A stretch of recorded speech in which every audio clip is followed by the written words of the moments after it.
আব্দুল কাদের জিলানী সব অলিদের অলি, সব আউলিয়াদের আউলি। গভীর রাত হয়েছে, আব্দুল কাদের রাস্তা দিয়ে যায়, পথ দিয়ে যায়। বহুদূর থেকে দেখে রে বিশাল একটা নদী দেখা যায়। আল্লাহর ওলি আব্দুল কাদের জিলানী রহমাতুল্লাহ দেখে ওই নদীর কিনারে একটা বৃদ্ধ মা বসে বসে কাঁদতেছে। আল্লাহর ওলি কাক বলে রে, আল্লাহর ওলি কাক। শোনারা, আব্দুল কাদের আস্তে আস্তে ওই নদীর কিনারে বৃদ্ধ মা তার কাছে গেলে, বৃদ্ধ মা চিনতে পারে নাই ইনি সব অলিদের অলি, সব আউলিয়াদের আউলিয়া। নাই থাকবেন আব্বারে। আল্লাহর অলিকে চেনা বড় মুশকিল, আল্লাহর অলিকে চেনা যায় নাই, বড় মুশকিল বাবা। ও শোনারা, আল্লাহর অলিকে চেনা বড় কঠিন বাবা। জন আমার আব্বারা আমার শোনার চান না। আব্দুল কাদের জিলানী বুড়িমা চিনতে পারে নাই। সামনে যে বলল, ও বুড়িমা, এত রাইতে নদীর ঘাটে বসে কাঁদছে, কোনো মানুষ নাই, কোনো প্রাণী নাই, কেন গো এখানে কান্দে? মিডিয়া বন্ধ করে দিন। কেন বসে কান্দেন? আব্দুল কাদের জিলানী রহমাতুল্লাহ বলছেন, বলেন মা গো মা, কি হয়েছে, তোমার কি বেদনা? বুড়ি বলছে, বেটা আমার মনে যেটা আঘাত, মনের বেদনা, আমি তোমাকে খুলি বললে আমার শান্তি হবে না। বেটারে কি বলবো, তুমি চলে যাও। আমি মা যেটা দুঃখিত, আমি আল্লাহর কাছে কান্দি, আল্লাহ আমার কথা শুনবে কিনা। আল্লাহর ওলি আব্দুল কাদের জিলানী বলছে, বুড়িমা কি কথা নিয়ে আল্লাহর কাছে কাঁদলেন? ও বেটা রে, আমি মা একটা সন্তান আল্লাহ দিয়েছে গো বুড়িমা। ও বাবা, আমাকে আল্লাহ একটা সন্তান দিয়েছে। ওই সন্তানটা আমার আদেশ কর্ম মানছিল, আমার অনুগতি ছিল, আমি যা বলছিলাম তাই কথা শুনছিল। আমার সন্তান বড় হয়েছিল, বিয়ার উপযুক্ত বয়স হয়েছিল। বেটেরি আমি পাত্রী পছন্দ করেছিলাম, আমি বিয়ে চুক্তি করেছিলাম, আমি বেটাকে বিয়ে করার জন্য এই দেশে আসতে বলছিলাম। আমার সন্তান বিয়ের যাত্রী হয়ে দুলহা খায়া এই নদীর পার হয়ে আমার বৌমা আনতে গেছে। কিন্তু যখন বৌমাকে নিয়ে নদীর পার হয়ে আসে, অর্ধে নদী আসার পরে রে বেটা বিশাল ঝড় তুফান হয়ে যায়। আমার বেটা বৌমা সবাই এই নদীর মাঝখানে মারা যায়। বেটারে ওদিন থেকে আমার সন্তানটা আমার বাড়ি গেল, আমি মা কান্দি। আল্লাহ আমার মনের আশা শান্তি দিল না। ওরে বেটা, আমার সন্তানের জন্য কান্দি, আমার বাড়িতে ঘুম আসে না। আল্লাহ বলি বলছে, বড়ি পাগল, তোমার দোয়া আল্লাহ কবুল না করতেও পারে, ঠিক না? ঠিক। ও গো বুড়িমা, আমি তোমার সন্তানের জন্য দোয়া করব, দেখি আল্লাহ শুনে কিনা। থাকবে আল্লাহ শোনে কিনা? কইছে, বাবা আমি তো তোমাকে চিনলাম না।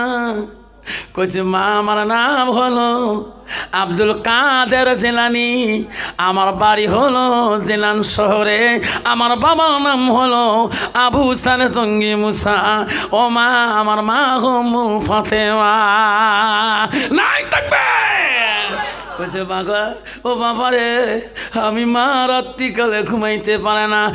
বাপ আল্লাহ ওলি আব্দুল কাদের জিলানী রহমাতুল্লাহ একবার আল্লাহর দরবার আল্লাহর ওলি হাত তুলল গো। আরে বাবা রে, আল্লাহর ওলি হাত তুললে আল্লাহ সহ্য করতে পারে না। আব্দুল কাদেরের পানি, চোখের নয়নের পানি দেখিয়ে বলে, আল্লাহ বলে, আয় আব্দুল কাদের কান্দিস কা, তোর চোখের পানি আমি আল্লাহ সহ্য করতে পারি না। আব্দুল কাদের রে কি জন্য কান্দলো? আল্লাহ আমি যে জন্য কান্দি ওই বুড়িমা মনের আশা পূরণ করবি কি?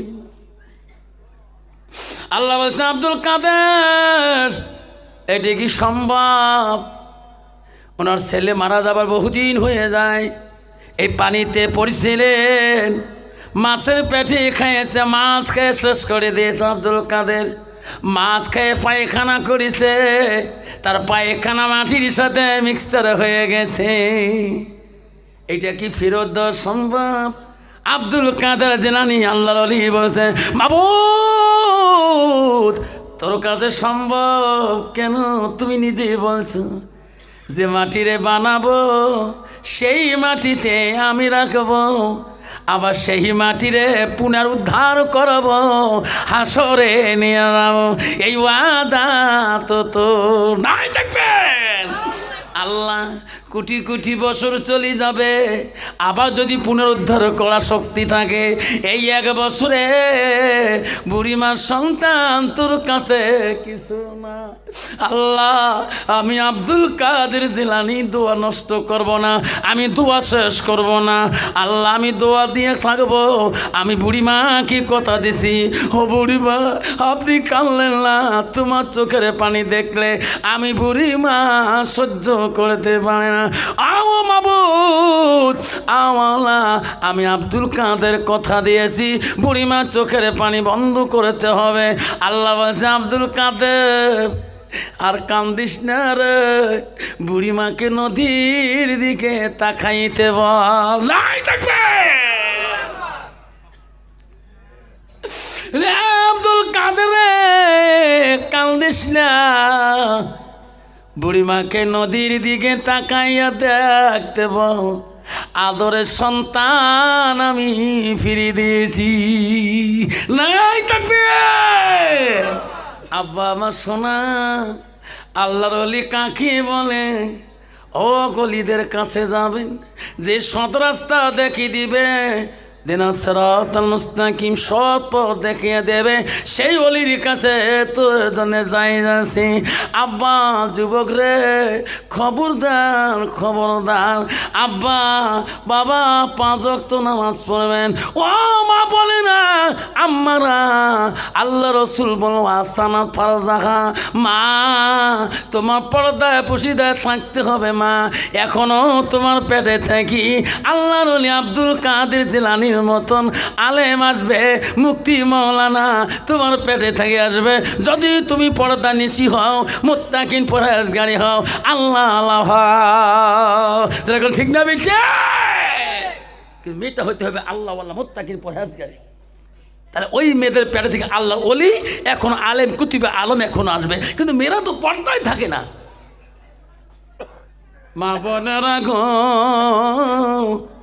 শান্তি কেন নাই রে দুনিয়ায়, গজব কেন আসিল দুনিয়ায়, আসামতে গজব আসলো, আন্দামানে গজব আসলো, হাজার হাজার মানুষ কান্লো বিদিনের জ্বালা। মা বোনেরা গো, শান্তি কেন নাই রে দুনিয়ায়, গজব কেন আসিল দুনিয়ায়। মদের বাজারে গরম হলো, মদের বাজারে গরম হলো, জুয়ের কোটে মানুষ যায়, বাপের ভিটা তুয়ে দিয়ে ঘর জামাইয়ে বেটা হয়। মা বোনেরা গো, শান্তি কেন নাই রে দুনিয়ায়, গজব কেন আসলো দুনিয়ায়। মেয়েরা বলে স্বাধীন হবে, মেয়েরা বলে স্বাধীন হবে, আর পুরুষের দরকার নাই, পুরুষ নিয়ে কি করিব, নিজের কামাই নিজে খাও। কত মহিলা আছে, শ্বশুর যদি বলে বৌমা কার সাথে পেশাল পারেন বলে ঘরে কাই, কানতে কাই তোমরা ভাত দেন। বাবা শ্বশুর জানে মোর বেটা তো থাকে গোহার নিকিয়ে করছি একটা, তুমিও তো ভাত দেন। আরে না না হয় শ্বশুরকে তোমরা ভাত দেন, তোমার বেটা ভাত দেয়, তোমার বেটা নিকিয়ে করে নাই, কার সাথে কাইতে কাই। আল্লাহ মেয়েরা বলে স্বাধীন হবে, আর পুরুষের দরকার নাই। মেয়েরা বলে স্বাধীন হবে, আর পুরুষের দরকার নাই। পুরুষ নিয়ে কি করিব, নিজের কামাই নিজে খাই। মা বোনেরা গো শান্তি কেন নাই রে দুনিয়ায়, গজব কেন আসিল দুনিয়ায়। নিজের বাপকে বাপ বলে না, নিজের বাপকে বাপ বলে না, শ্বশুরকে যে আব্বা কয়। মার কপালে ভাত জোটে না, শাশুড়িকে আম্মা কয় আম্মু।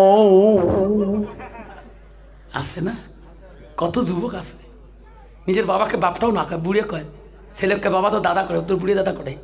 কি লজ্জা থাকার, হায়া থাকা দরকারি। আর শ্বশুর বউ শিখিয়ে দিচ্ছে, দেখছে তোমার বাবা বুড়িয়ে করবার, আমার কিন্তু জলস্যের মধ্যে বুড়িয়ে কর না, আব্বা কোয়া খাবি। ঠিক আছে, no tension, no matter. 3 kg মিষ্টি নিলে সাগর হোটেলে 3 কেজি মিষ্টি নিয়ে ব্যাগের পাশে তুলে নিয়ে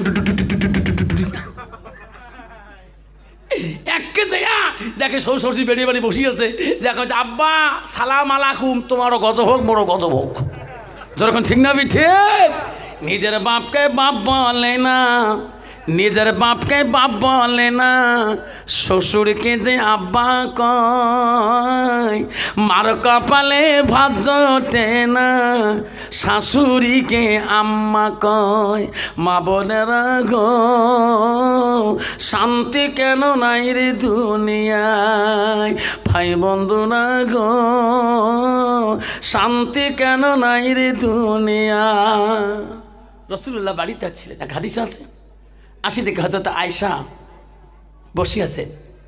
ওই দিন রাসূল হাদিস আছে, ওই দিন নবীর বাড়ির বাতি মম ছিল না, অন্ধকার ছিল, মানে অভাব অনাটন। আয়েশা রসুলকে দেখিয়ে খুশি হয়ে গেল। রসুল না ঘুমাইলে আয়েশা ঘুমায় না।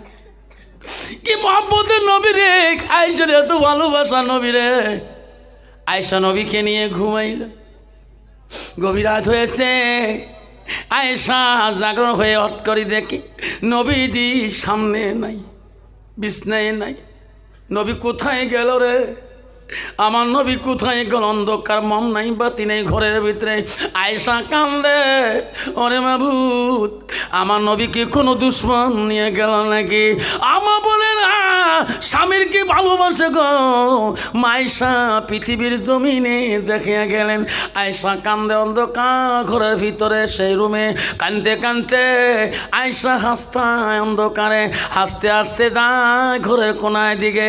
ওই সময় আয়েশা মা আম্মাজনের হাতটা রাসূলুল্লাহর মাথার মধ্যে লাগিয়ে যায়। দেখি রে নবীজি সিজদার মধ্যে পড়ে কাঁদতেছে। হুজুর কাঁদেন কে গো? আপনি বিছনায় রলেন না, বিছনায় থাকেন নাই। হুজুর আপনি এত কাঁদেন, আপনার কি ঘুম নাই? আপনি কি আরাম করবেন না? নবী বলছে আয়েশা আমি যদি বেশি ঘুমাই আমার উম্মতরা বেশি ঘুমাইবি, আমি বেশি আরাম করলে আমার উম্মতরা বেশি আরাম করবে। বন্ধ কর, আমার শেষের দিকে চলে যাবো বাবা, আর বেশিক্ষণ বলতে চাই না। আব্বারে শোনা না, ও বাবা আমার সোনার বাবরা, কষ্ট দেব না বাবা আমার। শোনার সাল্লাহ বিশ্ব রাসূলুল্লাহ সাল্লাল্লাহু আলাইহি ওয়াসাল্লাম আমার নবীজি আল্লাহ মনসুর আলী নামে এক ভাই মারা গিয়েছি। আল্লাহ তার স্ত্রী আমাকে একটা হাদিয়া স্বরূপে 40 টাকা দিয়েছে। আল্লাহ সেই বোনের আদরের স্বামীটা আল্লাহ কবরে চলে গিয়েছে। আল্লাহ আলেমের মহাব্বতে আল্লাহ আমাকে যা দিয়েছে দোয়া করব, আল্লাহ ওই বোনের স্বামীর কবর আল্লাহ জান্নাতের বাগান করে দেয় যখন আমি। নবীজি আরেকদিন আয়েশা মা আম্মা জান আর একদিন নিয়ে ঘুমাইলো। হাদিস শরীফে আছে ওই দিন নবীজির ঘরে বাতি ছিল, মোমো ছিল, ফটকটা আলো। নবীকে নিয়ে আয়েশা ঘুমাইলো। গভীর রাত হয় নাই, কিছুক্ষণ পরে আয়েশা লক্ষ্য করি দেখে রে নবীজি আয়েশা বিছনার মধ্যে ছিল না।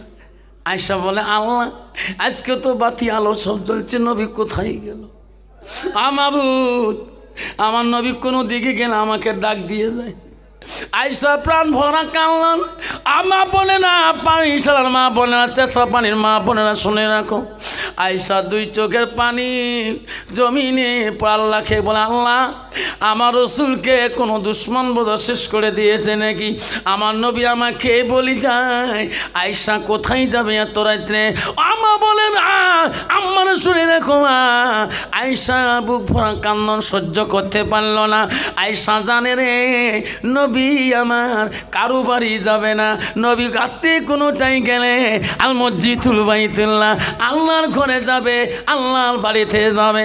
আয়েশা মনে মনে খোঁজা শুরু করলেন, আমি মসজিদে যাব, আমার রাসূল মসজিদে গেছে নাকি? যেরকম সুবহানাল্লাহ। হযরতে মা আয়েশা মসজিদে থেকে চলে গেলেন, যে দেখে কোনো মসজিদে মানুষ নেই। আয়েশার মনটা ভেঙে গেল। আল্লাহ আমার নবী কারো বাড়িতে যায় না, মসজিদেও কেন আমার নবী নাই? আয়েশা আবুর দিকে তাকায়, সামনে দেখে ওখানে একটা কবরস্থান আছে গো, সেটা জান্নাতুল বাকি কবরস্থান। যে কবরস্থানের মধ্যে মা আয়েশা মা খাদিজাতুল কুবরা রাসূলের প্রথম স্ত্রীর কবর হয়েছে। হযরত আয়েশা জান্নাতুল বাকির দিকে নজর করলো, দেখে একটা মানুষ দেখা যায়, হাত তুলি দোয়া করছি। আয়েশা বলে কে রে? এখানে আমার নবী, এখানে না বুঝন খাদিজার কবর। নবী কি করে রে তোরা? আয়েশা দেখতেছে নবী হাত তুলি কাঁদতেছে। ওরে মাবুদ যেদিন থেকে খাদিজা আমার কাছ থেকে চলে গেছে মাবুদ, আমি নবী আমি আরাম মতন ঘুমাইতেই পারি না। আমার খাদিজা ও মাওলা কেমন আছে আমি রাসূল জানি না। খাদিজা নাম ধরে দোয়া করতেছে, আয়েশা আরাম থেকে শুনতেছে। আল্লাহ আল্লাহ কি নবী গো, যে বুড়িটা যে নারীটা এনার থেকে 15 বছর বয়সে বড় ছিল, নবীর বয়স তখন 25 ছিল, খাদিজার বয়স তখন 40 বছর ছিল। আল্লাহ তার গুণে নবী এখনো কান্দে। আমি আয়েশা একজন কোমল স্ত্রী নাবালিকা মেয়েকে বিয়ে করলো। আমার আব্বা আবু বকর সিদ্দিক মদিনার প্রথম খলিফা, মোহাব্বত করি নবীর কাছে দেয়। আল্লাহ নবীর জীবনে একদিন খিদমতে ত্রুটি করলাম না, আল্লাহ আমার নাম নবীজি দোয়ার মধ্যে একবারও নিল। আয়েশার মনে আবেগ, নবী যাতে জানে না আমি আসছি। আয়েশা আড়াল হয়ে যায়, নবী জানতে পারল না। আয়েশা বাড়িতে গেল, আয়েশা নামাজ আদায় করলো, নবীজি নামাজ পড়ি বাড়ি দিকে গেল। ও মা বলে না, আমার মতো নারী নবী আয়েশা স্ত্রী ছিল না। নবীকে খানা খাইতে দিল, হাসি খুলি কথা বলল। নবীর সামনে বসে একটা প্রশ্ন করল, রাসূলুল্লাহ হাবিবুল্লাহ আমি একটা কথা তোমার কাছে বলতে চাই। নবী বলে আয়েশা রে তুমি যত বলবা আমি নবী অত খুশি হয়ে যাব। নবীজি স্ত্রী মা আয়েশা যত প্রশ্ন করেছিল নবীজি প্রতি কথার জবাব দিয়েছিল। যেরকম সুবহানাল্লাহ। আমার মতো দিবি না? কি হল? কালকে ভাবসান কার সাথে গল্প করছি সন্ধ্যের সময় জম্বুরের তরত পাঁয়লা ভাত দিবে, ঠিক না? ঠিক বাবা। নবী স্ত্রী মা আয়েশা অমন না, আস্তে আস্তে বুঝে হুজুর আমি একটা কথা বলতে চাই। কি গো আয়েশা বলো। ওজোর যে স্ত্রীটা তোমার থেকে 15 বছর বয়সে বড় ছিল, তিনি একজন বুড়ি স্ত্রী, তার ভালোবাসা তোমার অন্তরে এখনো গাথা। সুবহানাল্লাহ। ওগো নবী আমি আয়েশা কমো, আমি একটা নাবালিকা মেয়ে ছিলাম, আমার আব্বা তোমাকে ভালো পেয়ে বিয়ে দিছিল, বুড়ি স্ত্রীর নাম ধরে দোয়া করেন, আমার আয়েশার নামটা কি একবারও নিলেন? ওগো নবী, আমার ভালোবাসা কি তোমার অন্তরে লাগে না? আমার নবী জবাব দেয় না রে, কথাও বলে না। মা বলে না, ওই সময় নবীজির দুই চোখ দিয়ে পানি ছাড়ে দিছিল। নবীর চোখের পানি দিয়ে দাড়ি ভিজে যায়, নবীর শরীরের রুমগুলো খারাপ হয়ে যায়। আয়েশা বলল, আল্লাহ অন্যদিন নবী উত্তর দেয়, আজকে কেন উত্তর দেয় না? নবীর চোখের পানি কেন ছাড়িয়ে দিল? আয়েশা মনে মনে ফের আমার গুনাহ হয়ে গেল। আমার নবী যদি নারাজ হয়ে যায়, আমার আয়েশার ইবাদত আল্লাহ পছন্দ করবে না। সঙ্গে সঙ্গে আয়েশা নবীর কাছে ক্ষমা চাইল, হুজুর আমাকে ক্ষমা করে দাও। এই প্রশ্ন উত্তর না দিয়ে আপনি কান্দেন কেন? তখন নবী উত্তর দিল, আয়েশা তুমি কি বললি রে, কি করলি তুমি? আয়েশা রে, আমার খাদিজাকে কেন তুই বুড়ি বললি? আয়েশা, আমার খাদিজার জীবনের একটা দিনের কষ্ট তুমি আয়েশা যদি সারা জীবন দেখাও, আমার খাদিজার একদিনের কষ্টর সমতুল্য হবে। আয়েশা রে, আমার খাদিজার একটা দিনের দুঃখ তুমি সারা জীবন যদি দেখাও, আমার খাদিজা একটা দিনের দুঃখর সমতুল্য হবে। ওরে আয়েশা, আমার খাদিজা সেই সিরিয়ার সম্রাট রানী ছিলেন। আয়েশা রে, সব পরিত্যাগ করি আমার কাছে খাদিজা যখন আসছে কিছুই ছিল না। আয়েশা রে, আমার খাদিজা ছিল দুঃখের দিনের বিবি, আর তুমি আয়েশা হলি সুখের দিনের বিবি।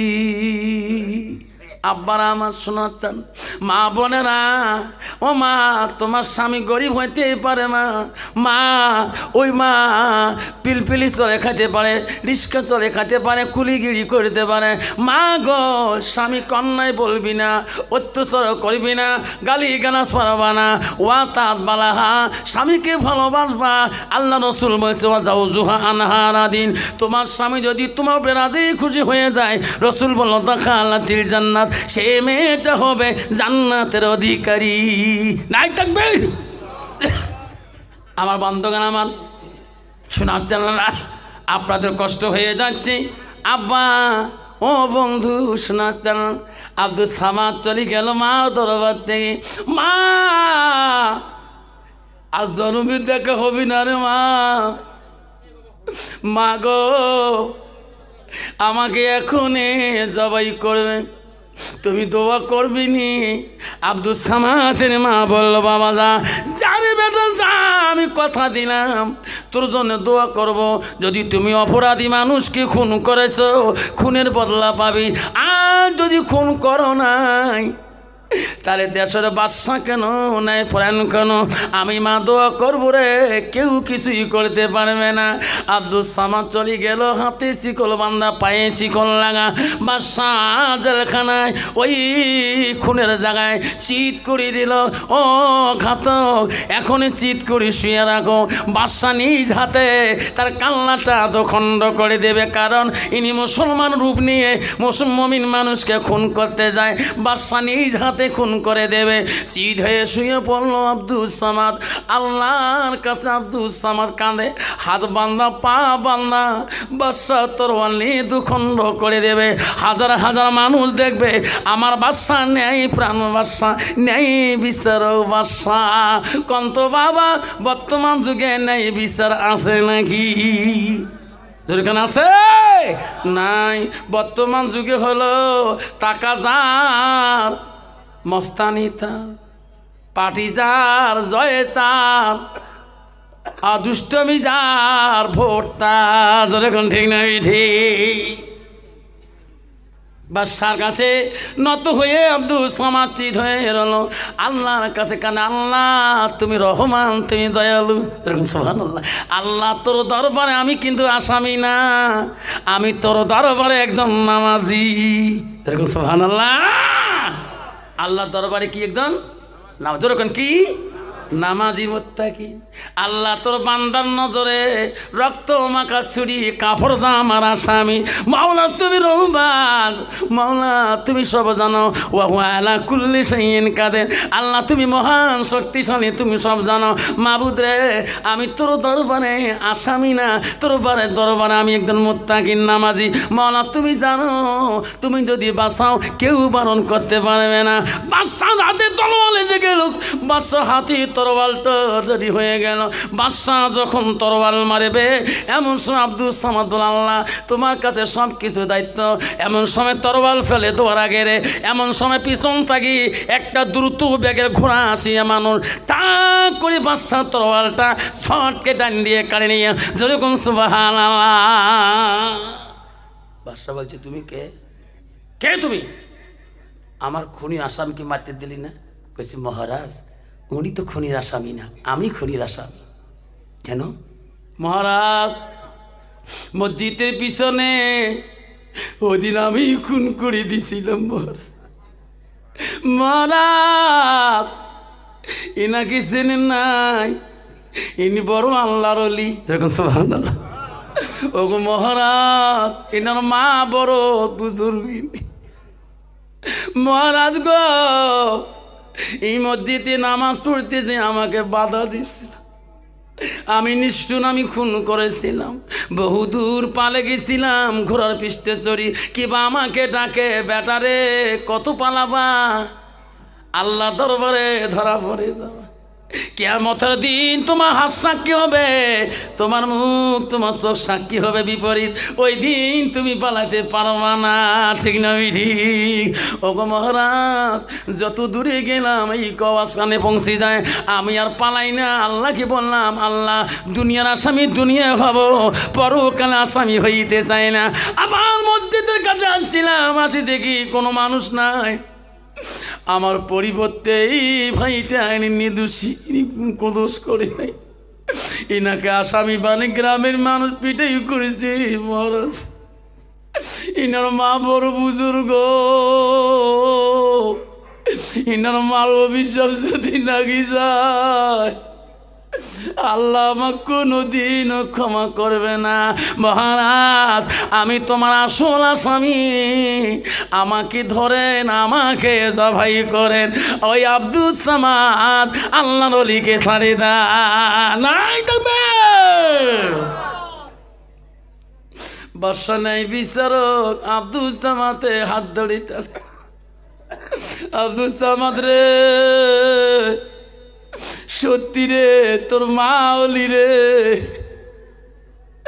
যা যা বেটা যা, আমি আসল আসামি পেয়ে গেছি আব্দুস সামাদ, বাড়িতে যা তোর মার সেবা করবা। আব্দুস সামাদ কান্দি কান্দি বাড়ির দিকে যায়, মাকে ডেকে বলে মা সত্যি মা তোর দোয়া বিফলে যায় না মা। মানা মিঠি অতি মধুর, ভুলিও না রে ভাই, মায়ের মতো আপন জন পৃথিবীতে না। কেউ কান্দিনি প্রসবে কালে, কেন্দেছিল শুধু তোমার মা। মায়ের দিলে কেহ ব্যথা দিও না, মায়ের দিলে কেহ ব্যথা দিও না। রক্ত মাখা শরীর মা ডুবিয়েছিল ঘরে,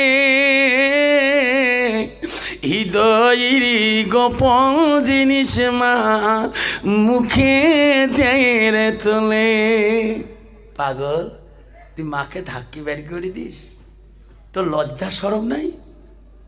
যেদিন তোর মা লক্ষ্মীপুর থেকে গুয়াহাটি হাসপাতাল গোয়ালপাড়া নার্সিংয়ে নিয়ে গেছে, তখন তুমি গাড়ির মধ্যে কাঁদছিলি। কন্ট্রাক্টর বলছে, কাকিমা বাচ্চা দুটো কান্না বন্ধ করা যাবে না? তোমার বাচ্চার কান্নারে বাকি যাত্রী ঘুমাইতে পারছে না। তোমার মা ভাবছিল বাচ্চা তো ঘুমেবে না, কান্দবে, বুকের দুধ তো বন্ধ করে দিস। ওদিন তোমার মা হৃদয়ের গোপন বস্তু ঢাকি রাখি আঞ্চলের ভিতরে তোমাকে লুকিয়ে দুধ পান করে দিয়েছে। যেরকম ঠিক না বেঠিক? আজকে সেই মাকে তুই ধাক্কে বের করে দাও। এই যুবক, জান্নাত কোথায়? জান্নাত চালে পাওয়া যাবে না। জান্নাত তো তোর মায়ের পায়ে তলে, বাবার পায়ে তলে। আসল সেই বাবা পীরের কাছে যা। চুমে খাবার মন চলে, একবার বাবার পায়ে হাত ধরে চুমে খাস, আল্লাহ খুশি হয়ে যাবে। বাপজন আমার সোনার চানরা, সেই যে অনুরোধ করি বলতে যাচ্ছি, সোনার চানরে যদি জান্নাত যেতে চাস, একবার মার কাছে যে একবার মা করিস, কলজা ঠান্ডা করে দে। বাবার কাছে একবার বাপ করে ডাকে, বাবার কলজা ঠান্ডা করে দে। বাপ যদি খুশি হয়ে যায়। আলকামার মা যখন ক্ষমা করে দিয়েছে, রসুল বলছে, সাহাবা কেরাম তোরা দৌড়ি যাও। কেন? আলকামার মা আমার কাছে মাপ দিয়ে দিল, আমি রসুল দোয়া করবো। আমার দোয়া আলকামার কাছে আগে পৌঁছিবে না তোমার সাহাবা কেরাম আগে যা পৌঁছিবেন? সাহাবারা দৌড় মারলেন। বাকি সাহাবারা বলে, দৌড়াও কেন? বেলাল, সালমান দৌড়ো কেন? বাইরে আল্লাহ নবী দোয়া তুলছে আলকামার জন্য। আমরা আগে আলকামার কাছে পৌঁছিব না রাসূলুল্লাহ দোয়া আগে পৌঁছিবে? সাহাবা কেরাম দৌড়ি দৌড়ি যেতে নবীজির দোয়া আগে পৌঁছে গেছে। আমার নবীজির সাহাবা নাই পৌঁছিতে, আলকামার জবান আল্লাহ খুলে দিয়েছে, লা ইলাহা ইল্লাল্লাহু মুহাম্মাদুর রাসূলুল্লাহ। আব্দুল সামাদ বাড়ি দিলেন। বাড়িতে জেলা স্বামী না, হাতে রশি নাই, পায়ে রশি নাই, বাচ্চা তাকে ছাড়িয়ে দিলেন। বাড়িতে আসি ঘরের দরজায় মাকে ডেকে, মা গো, ও মা, তোর দোয়া কবুল হয়েছে মা, দরজা খুলি দে মা, দরজা খুলি দে। তোর বেটা আলকামা, তোর বেটা আব্দুল সামাদ বাড়ি আসছি। মা বাদশা আমাকে খুশি মনে জাবিন দিয়েছে।